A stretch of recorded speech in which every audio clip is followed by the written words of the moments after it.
Good morning friends. इस video में हम बात करेंगे कोऑपरेटिव की। जो हमारे एग्जाम आए हुए हैं यूपी कोऑपरेटिव बोर्ड में, उन सब में सिलेबस है, एक स्पेशल सिलेबस है आपका कोऑपरेटिव। ये आपका प्रीलिम्स में 15 नंबर का, प्रीलिम्स में 10 नंबर का क्वेश्चन है और मेंस में 15 नंबर का क्वेश्चन है। आपका प्री में 10 नंबर का क्वेश्चन है और मेंस में जो है आपका 20 मार्क्स का है। तो 10 और 20 मार्क्स के 15 मार्क्स का है, सॉरी 15 मार्क्स का है। तो इसके लिए ये आप जो बैंक से रिलेटेड एग्जाम होते हैं, उनकी कोऑपरेटिव बैंक से रिलेटेड अलग क्वेश्चन आते हैं, ये कोऑपरेटिव अलग है। तो इसके बारे में हम बात करेंगे। आपको जैसे कि सिलेबस में दिख रहा है, reasoning ability, numerical ability, general numerical और रीजनिंग के भी क्वेश्चन करते रहेंगे हम। 10 का 10-10 क्वेश्चन करते रहेंगे। और ये तो मेंस का पैटर्न है, 10-10 क्वेश्चन करते रहेंगे। और प्री में जो है आपका यहाँ पे प्री का पैटर्न मैं आपको दिखा देता हूँ। प्री का आप प्री का देख रहे होंगे। प्री में आपका पैटर्न है ये, आपको रीजनिंग एबिलिटी, रीजनिंग एबिलिटी और numerical ability, computer language, language and general awareness, cooperative. तो इन सब के बारे में, इन सब पे पॉइंट पे क्वेश्चन करेंगे हम। और थ्योरी भी साथ साथ थोड़ा बहुत डिस्कस कर लेंगे। और ये कोऑपरेटिव पे हम उसकी पहले स्टार्ट करते हैं। कोऑपरेटिव को, कोऑपरेटिव हमारा 20 नंबर का है, ठीक है। सॉरी, हमने 10 नंबर बोला था। प्रीलिम्स में आपका 20 नंबर का है, मेंस में 15 नंबर का है, ठीक है। तो ये 20 नंबर की बात करेंगे, उसी के लिए आपका चैप्टर बना के लाया हूँ मैं तैयार करके, कोऑपरेटिव चैप्टर 1 एंड चैप्टर 2। तो चैप्टर वाइज पढ़ेंगे। आपने सिलेबस में देखा होगा, आपको ये है आपका सिलेबस। इसमें इसमें आपके पॉइंट वाइज आएंगे, पॉइंट वाइज चैप्टर वाइज है कि origin and development of cooperatives हो जाएगा, ओरिजिन एंड डेवलपमेंट हो गया, नेशनल लेवल इम्पोर्टेंट कोऑपरेटिव्स हो जाएंगे, कितने मतलब कोऑपरेटिव नेशनल लेवल पे कोऑपरेटिव्स बने हुए हैं, यूनियन मिनिस्ट्री कोऑपरेटिव्स के लिए कब बना है, प्रॉस्पेरिटी थ्रू ऑपरेशन कोऑपरेशन हो जाएगा, कोऑपरेशन के थ्रू कैसे साम्यता ला सकते हैं उस समाज में।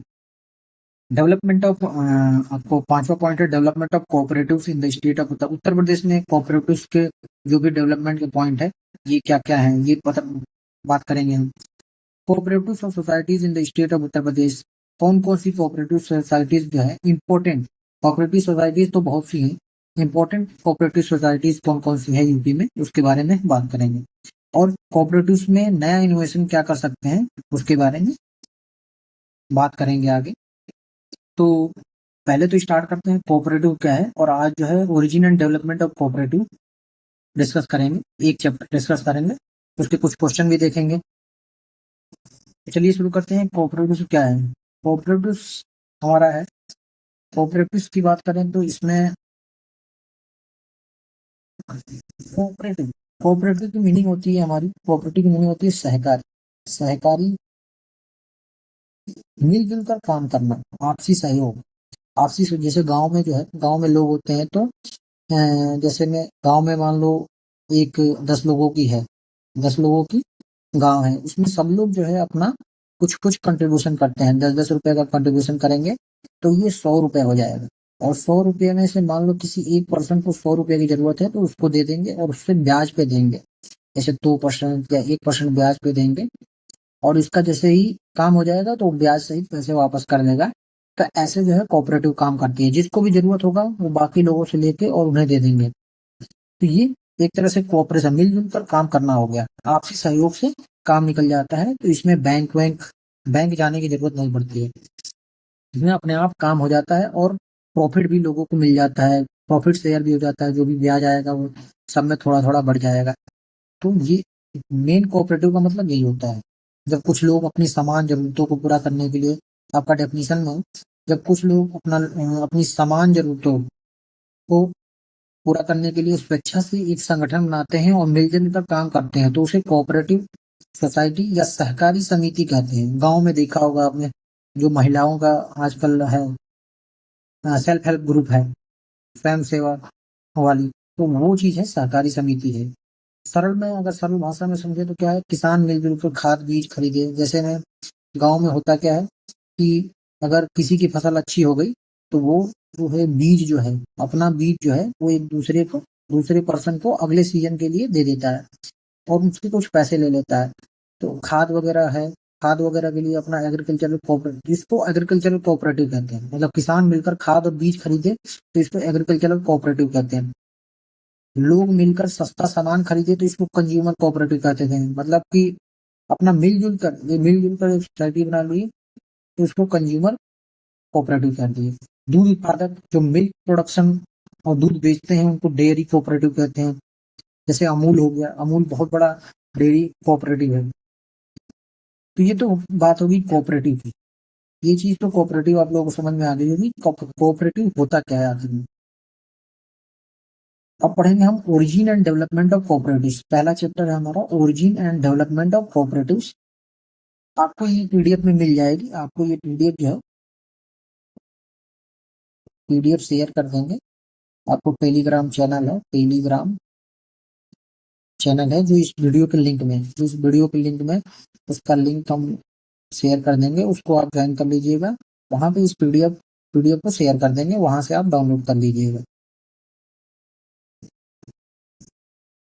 तो चलिए बात करते हैं आप origin and development of cooperatives. Origin मतलब उद्गम, कहाँ से स्टार्ट हुआ आखिर में, और डेवलप उसके बाद इसमें डेवलपमेंट क्या हुआ, कोऑपरेटिव्स में डेवलपमेंट क्या हुआ उसके बारे में बात करेंगे। तो जैसे कि आप ओरिजिन ऑफ कोऑपरेटिव्स देख रहे हैं, ओरिजिन ऑफ कोऑपरेटिव्स में ओरिजिन ओरिजिन ओरिजिन की बात करेंगे तो क्या cooperative, a cooperative is a voluntary organization formed by people who join together to meet common economic, social and cultural needs through a jointly owned and democratically controlled enterprises। इसका मतलब ये हुआ कि कुछ लोग अपनी स्वेच्छा से किसी एक संगठन को ज्वाइन करते हैं एक कॉमन गोल को अचीव करने के लिए। जैसे मैं आपको ऊपर उदाहरण दिया, अगर खाद और बीज का हो गया, दूध का हो गया, आपका सोशल नीड जैसे लोन वगैरह के लिए हो गया, सोशल नीड हो गया, कल्चरल नीड हो गया, इसके थ्रू जो है खुद अपने आप में एक अलग, एक मतलब एक जगह किसी डेमोक्रेटिक एरिया में बहुत बड़ा पूरे इंडिया में ना, डेमोक्रेटिक मतलब छोटे एरिया में एक दूसरे से मिलके जो एक सोसाइटी बनाते हैं एक दूसरे की जरूरत पूरा करने के लिए, उसे हम कहते हैं कोऑपरेटिव। और ऐसे ही ओरिजिन, और यही सोच के इसका ओरिजिन मतलब यहाँ से उद्गम हुआ है इसका। इस सब बातों को ध्यान में रखते हुए ओरिजिन हुआ है। कोऑपरेटिव क्या है, दूसरा पॉइंट डिस्कस करें। Cooperative movement begin due to the problems created by the industrial revolution. Cooperative शुरू कब हुआ इसकी बात करते हैं। आपका क्वेश्चन यहाँ से भी आ सकता है कि कोऑपरेटिव शुरू कैसे हुआ। Cooperative movement begin due to the problem created by the industrial revolution. आपका क्वेश्चन आ जाएगा कि ओरिजिन, कोऑपरेटिव का ओरिजिन क्यों हुआ, तो उसका आंसर आ जाएगा, ऑप्शन आ जाएगा इंडस्ट्रियल रिवॉल्यूशन की वजह से हुआ। 18th एंड 19th सेंचुरी में 1800-1900 में आपकी इसकी इंडस्ट्रियल रिवॉल्यूशन के कारण कोऑपरेटिव का मूवमेंट स्टार्ट हुआ। और इंडस्ट्रियल रिवॉल्यूशन होने के बाद क्या होता है, वर्कर्स का एक्सप्लॉयटेशन होता था। वो काम करते थे 10 से 12 घंटे काम उनसे दिए जाते थे, सैलरी बहुत कम थी, बहुत कम वेज था, सैलरी बहुत कम था। उसके बाद पुअर लिविंग कंडीशन, उनके रहने के लिए जो है आपको कंडीशन बहुत खराब थी, पानी बिजली ये सब उनके लिए अवेलेबल नहीं थी easily. High prices of charge by middle man, जो मिडिल मैन थे, मिडिल मैन जैसे में आपके गांव में होता है कि आपका गेहूं, कोई भी गेहूं आपका खरीदते हैं, गेहूं जो है ये कोई मिडिलमैन खरीदता है। मिडिलमैन खरीदने के बाद जो है आपको ये बाहर बेचता है ज्यादा रेट में। तो आपके यहाँ से तो मान लीजिए आपके यहाँ से 2600 में ले गया, 2600 क्विंटल ले गया और बाहर ले जाएगा तो ये 3000 रुपए क्विंटल बेचेगा। तो मिडिलमैन आपका जो है एक क्विंटल पे 400 रुपए लेगी। तो मिडिलमैन क्या करते थे पहले कि ये जो 2600 रुपए वाली चीज है वो 2000 में ले जाते थे, बेचते 3000 में, तो इन्होंने 1000 रुपया कर लिया। तो ये एक्सप्लॉयटेशन था, जो मिडिल मैन थे वो ज्यादा पैसे लेते थे। तो इन सब चीजों की वजह से जो है एक मूवमेंट शुरू हुआ जिसको कोऑपरेटिव मूवमेंट का नाम दिया गया। और स्टार्टिंग में क्या था, अर्ली फॉर्म्स ऑफ कोऑपरेशन, ये स्टार्टिंग में कोऑपरेशन जो है हमारा कैसा था, अर्ली फॉर्म्स ऑफ कोऑपरेशन में स्टार्टिंग में कोऑपरेशन था कैसे। आपके क्वेश्चन हर पॉइंट से पूरा हो सकते हैं कि कोऑपरेटिव मूवमेंट स्टार्ट हुआ किस वजहों से। तो ये 4 वजह हो जाएंगी: exploitation of workers, low wages, poor leaving condition and high prices charge by middleman. तो हर एक पॉइंट आपका एक क्वेश्चन ही है और ज्यादा नहीं है, इसमें 2 से 3 पेज हैं बस। उनको पढ़ लेंगे आपको काफी 20 क्वेश्चन आने हैं। 20 क्वेश्चन में जो है 20 क्वेश्चन है और यहाँ पे टॉपिक 7 है। तो लगभग एक टॉपिक से मान लीजिए 2 क्वेश्चन उठेंगे, 2 से ढाई क्वेश्चन उठ जाएंगे, 3 मान लीजिए 3 क्वेश्चन उठेंगे। तो 3 क्वेश्चन के लिए 3 पे बहुत एनफ है। तो ये चीजें काफी इंपॉर्टेंट है। आगे देखेंगे अर्ली फॉर्म्स ऑफ कॉपरेशन क्या। अर्ली फॉर्म्स ऑफ कॉपरेशन में आपका रहेगा before modern cooperative people practice mutual help in villages. ये मॉडर्न कोऑपरेटिव्स का नाम तो जैसे में आपका मॉडर्न कोऑपरेटिव इंडस्ट्रियल रिवोल्यूशन के बाद दिया गया, लेकिन पहले लोग हेल्प करते थे। जैसे आपकी बात करें तो people practised mutual help in the villages. गांव में एक दूसरे की हेल्प करते थे। जैसे में अपना बीज दे दिया, गेहूं का बीज दे दिया, धान का बीज दे दिया, ताकि दूसरा कोई फार्मर अपना खेती कर सकते। फार्मिंग कम्युनिटीज बनाते थे। क्राफ्ट गिल्ड्स होते थे जो भी ये पॉटरी वगैरह बनाते थे। However this were informal system. ये इनफॉर्मल सिस्टम था, ये कोई रजिस्टर्ड नहीं था और कोई एक तरह से मतलब ऑर्गेनाइज्ड नहीं था, इनफॉर्मल था। तो इसको ये मॉडर्न कोऑपरेटिव्स के पहले की बात है। बिफोर मॉडर्न कोऑपरेटिव्स ये सारी चीजें चलती थी। उसके बाद क्या हुआ कि आप मॉडर्न कोऑपरेटिव मूवमेंट का जन्म हुआ। व्हाट इज बर्थ, बात करेंगे हम birth birth of modern cooperative movement. उसमें पहला पॉइंट है आपका the modern cooperative movement started in industrial revolution England. तो पहला क्वेश्चन आपका क्या बनेगा कि मॉडर्न जो है आपका मॉडर्न कोऑपरेटिव मूवमेंट जो है ये इंडस्ट्रियल रिवोल्यूशन जो हुआ इंग्लैंड में, इसकी वजह से स्टार्ट हुआ था। तो आपका इंडस्ट्रियल रिवोल्यूशन सबसे पहले कहाँ हुआ था? इंग्लैंड में। इसके बाद मॉडर्न कोऑपरेटिव मूवमेंट स्टार्ट हुआ। अगला पॉइंट हमारा हो जाएगा the real foundation of modern cooperative was laid in 1844 by the Rochdale society of equitable finance in Rochdale. मतलब जो मॉडर्न कोऑपरेटिव्स है वो रॉचडेल सोसाइटी ने उसको लेड किया, मतलब स्टेब्लिश किया 1844 में। अगला पॉइंट आपका ये हो जाएगा ग्रुप ऑफ 28 वीवर्स जो बुनने का काम करते हैं, वर्कर्स जो होते हैं बुनते हैं, and workers formed a consumer cooperative store. 28 weavers ने और वर्कर्स मिलके एक कंज्यूमर कोऑपरेटिव स्टोर का आपका बनाते हैं। They sold pure food items at fair prices. ये क्या करते थे वहां पे? प्योर फूड, मिलावटी नहीं, प्योर फूड बेचते थे एट फेयर प्राइस, मतलब वाजिब रेट पे, जो भी हमारा रेट हो सकता है उस रेट पे बेचते थे, जिससे मिडिल मैन हट गया और वो डायरेक्ट कंज्यूमर को बेचने लगे। They introduced important principle such as, उन्होंने कुछ इंपॉर्टेंट प्रिंसिपल इंट्रोड्यूस किया कि ये चीजें होनी चाहिए। ओपन मेंबरशिप, कोई भी आगे ज्वाइन कर सकता है। Democratic control, one member one vote, मतलब सभी मेंबर्स के वोट होते थे और वो कंट्रोल होता था कि कौन जो है कितने रेट में बेचेगा। तो सब एक दूसरे से मिलकर डिसाइड कर। जो कैपिटल था उसमें लिमिटेड इंटरेस्ट था, पैसे कम थे, जो मैंने बताया कि लोन देते थे तो उस पर इंटरेस्ट कम लेते थे। Distribution of surplus among members, अगर कुछ ज्यादा हो जाए, जैसे कोऑपरेटिव सोसाइटी में कुछ ज्यादा हो जाए, ज्यादा इन द सेंस की आपका लोन लेते हैं उस पर इंटरेस्ट लेते हैं 5%। अगर 5 लोग मिलके किसी को लोन दिए हैं और 5% मिला है तो 1-1% सब में बट जाएगा। ये होता है जिसमें सरप्लस जो होता है वो मेंबर्स में बराबर बढ़ जाते थे। कैश की ट्रेडिंग होती थी, अपने आप में एक दूसरे में कैश की ट्रेडिंग करते थे। ट्रेडिंग इन द सेंस की कैश में सब कुछ डील करते थे। और मेंबर्स की एजुकेशन होती थी। तो ये प्रिंसिपल्स थे। इन प्रिंसिपल्स को रोचडेल रोचडेल प्रिंसिपल्स बोल दिया गया। Rochdale principle which later guided as cooperative society world wide. तो जो वर्ल्ड वाइड जो कोऑपरेटिव सोसाइटीज वर्ल्ड वाइड जिसको बोला गया, वो स्टार्टिंग में क्या था? वो हमारा था रोचडेल प्रिंसिपल। रोचडेल प्रिंसिपल, ये चीजें थी। एंड दूसरा है डेवलपमेंट ऑफ कोऑपरेटिव्स। ओरिजिन तो हो गया, अब डेवलपमेंट पढ़ेंगे। डेवलपमेंट ऑफ कोऑपरेटिव्स क्या है? डेवलपमेंट में आपका पहला पॉइंट हो जाता है एक्सपेंशन इन यूरोप। स्टार्टिंग में क्या हुआ, जस्ट इसकी बस एक ओवरव्यू ले लेते हैं क्वेश्चन के लिए। नीचे point, expansion in Europe after the success in England. Starting कहाँ पे सबसे पहले हुआ था? इंग्लैंड में हुआ था। Cooperative society spread rapidly across Europe में फैल गया। यूरोप में जर्मनी में फैला, डेनमार्क में।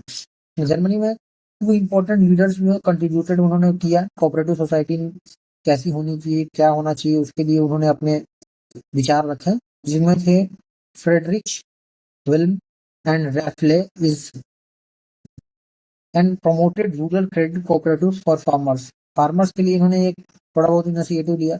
फिर Hermann SC Schulze Delitzsch developed urban credit cooperative for small businessman and artisans.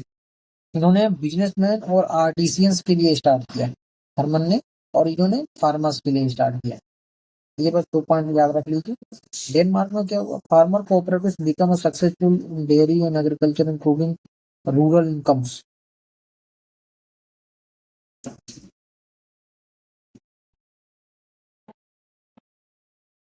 तो डेनमार्क, हम जर्मनी के बाद हमारा डेनमार्क हो गया। डेनमार्क में हमारा farmer cooperatives become a successful in dairy and agriculture and improving rural incomes. Denmark में किस बात पे हुआ? डेयरी एग्रीकल्चरल इंप्रूविंग, डेयरी और एग्रीकल्चर के लिए जो है डेनमार्क में फेमस हो गया। रूरल इनकम्स को इम्प्रूव कर दिया इसने। कोऑपरेटिव जो भी कोऑपरेटिव के पॉइंट लेके और कुछ लोगों ने कोऑपरेटिव बनाया, उसकी वजह से डेनमार्क में जो है रूरल इनकम्स, किसानों की इनकम बढ़ गई। तो ये डेनमार्क में भी सक्सेसफुल हो गया। अगला है spread to the other continents. Spread to the other continents में by the late of 19th century and early 20, 19th century और early 20 cooperative spread. Cooperative Asia में स्प्रेड हो गया, अफ्रीका में स्प्रेड हो गया, नॉर्थ अमेरिका में हो गया, लैटिन अमेरिका में हो गया।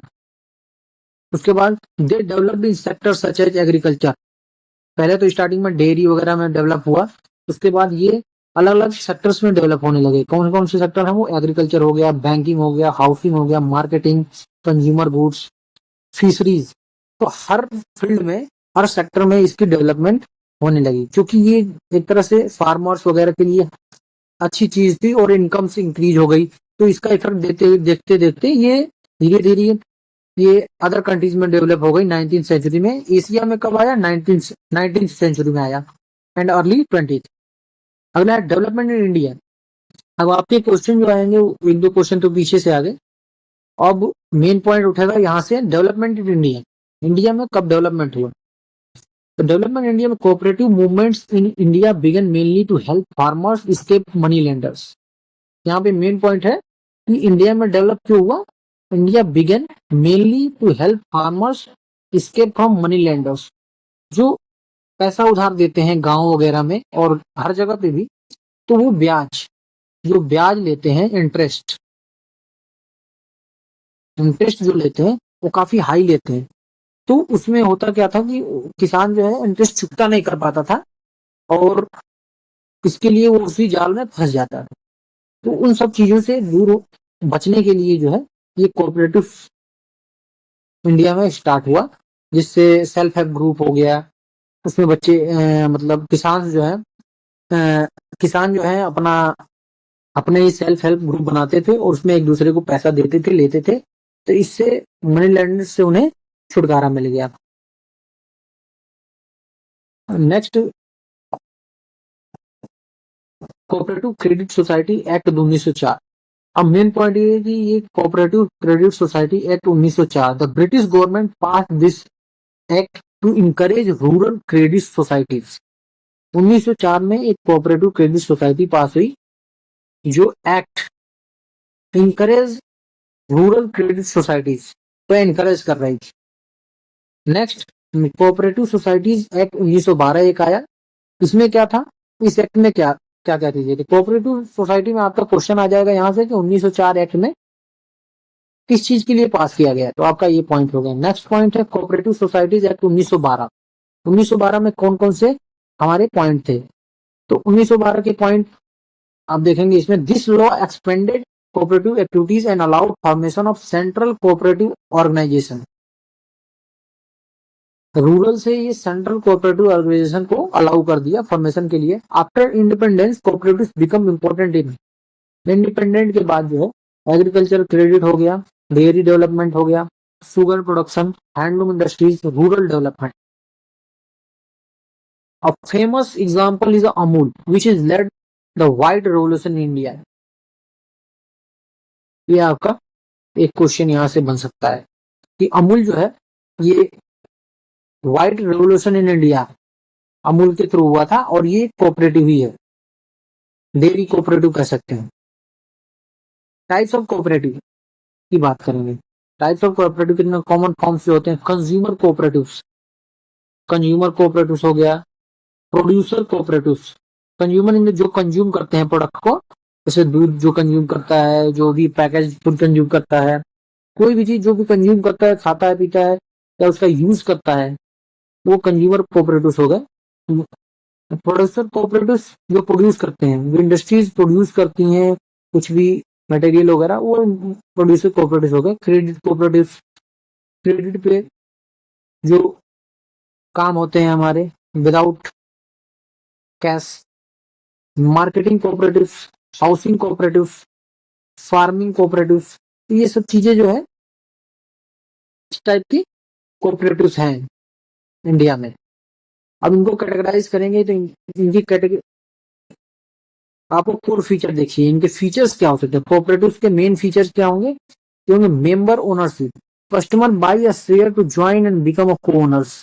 जैसे आजकल शेयर मार्केट में आप बाई कर लेते हैं तो आप उसके एक हिस्सेदार बन जाए. ठीक है, जो भी इंक्रीज होगा उसमें डिक्रीज होगा वो आपको डायरेक्ट प्रॉफिट दिखता है. तो इसमें मेंबरशिप ओनर होना चाहिए. मेंबरशिप ओनर एक शेयर आप बाई करेंगे और ज्वाइन कर लेंगे और उसके बाद उसके को ओनर बन जाएंगे आप. डेमोक्रेटिक कंट्रोल का मतलब क्या होता है. One member one vote, not based on how much money invested. इसका मतलब ये है कि अगर कोई 100 रुपए की एक सोसाइटी है तो उसमें अगर आपने 10 रुपए दिया है और आपने 20 रुपए दिया है, ठीक है, आपने 30 रुपए दिया है, तो इसमें ये होगा कि इसके प्रॉफिट शेयर डिस्ट्रीब्यूट होंगे. प्रॉफिट जो भी होगा वो शेयर डिस्ट्रीब्यूट होंगे इस रेशियो में, बट आपका वोट जो है एक ही रहेगा.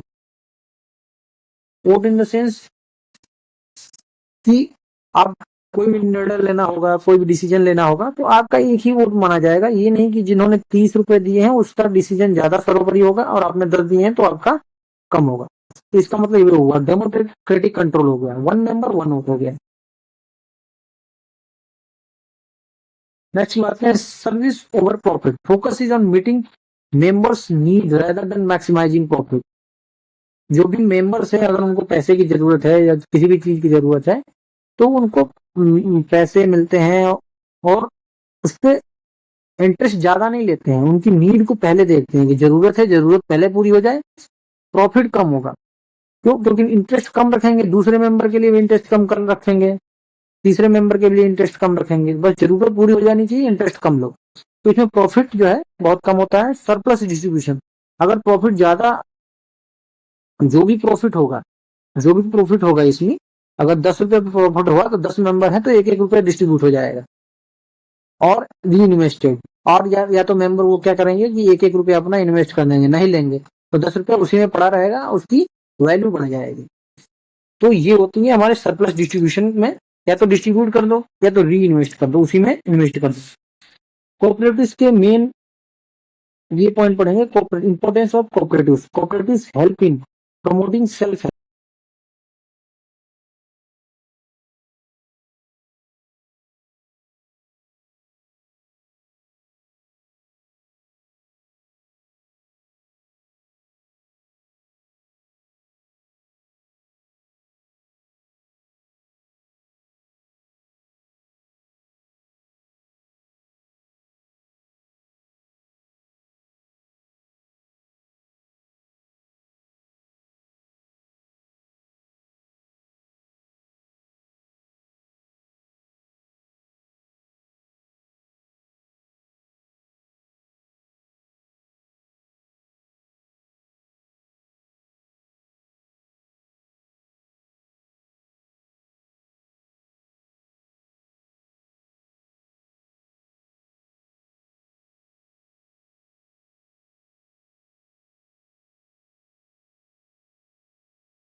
जो भी आपने पढ़ा पहले चैप्टर में, origin and development cooperatives, multiple choice question है।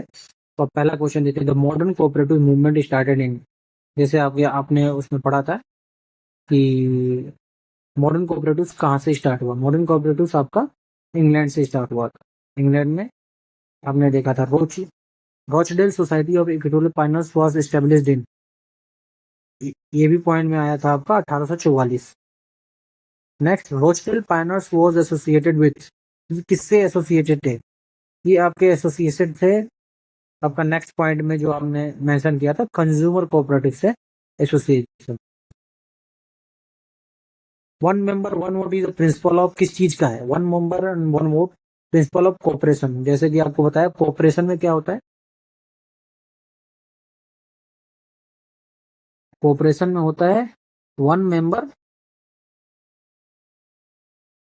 वन वोट, ये आपका कोऑपरेशन में होता है। इसका आंसर कोऑपरेशन हो जाएगा। इसका अगला आंसर बताइए आप तो, cooperative credit society act in India was passed in, cooperative credit societies act in India was passed in, कब पास हुआ था, ये आपका 1904 ईस्वी में, सन 1904 में। Cooperative societies act was enacted in, implement कब हुआ, पास हमारा क्रेडिट एक्ट जो है ये पास होना 1904 में हुआ, इनएक्ट हुआ 1912 में, मतलब लागू हुआ, उसको इम्प्लीमेंट कर दिया गया 1912 में। Who is associated with rural credit cooperatives in Germany, Raiffeisen. Which organization played a major role in India white revolution, ये अमूल हो जाएगा आपको। The headquarters of Rochdale finance was located in,